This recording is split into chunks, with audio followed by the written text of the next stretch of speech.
మార్మాన్ గాడు వచ్చి రాగానే నాకు తినేటి అంటానే ఉన్నాడబ్బా. అసలు నేను 3 రోజులకి ఇప్పేదాన్ని అప్పుడే వెనకంబడి ఇప్పేట్టుగా చేసినాడు నాకు.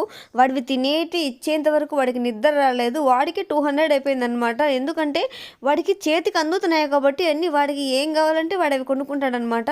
అసలు అవి చూడండి, నా రైట్ హ్యాండ్ ప్యాకెట్లో అయితే 25 రూపీస్ అంటే 35 రూపీస్. అది ఏమీ బాగాలేవు, జస్ట్ బెండ్లలాగా కూడా లేవు అవి.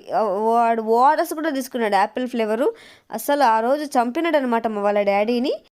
మార్మాన్ గారిని తీసుకెళ్లడం పెద్ద సమస్య అయిపోయిందండో. ఈ సమస్య అంటే గుర్తొచ్చింది, అందరూ గురువుగారి గురించి అడుగుతున్నారండి. గురువుగారు డబ్బులు ఎంత తీసుకుంటారో అదక్క ఇదక్క బాగా చెప్తారని అడుగుతున్నారనమాట. నమ్మకంతో గురువుగారికి కాల్ చేయండి. శ్రీ కోయ ఎల్లమ్మ తల్లి జ్యోతిష్యాలయం.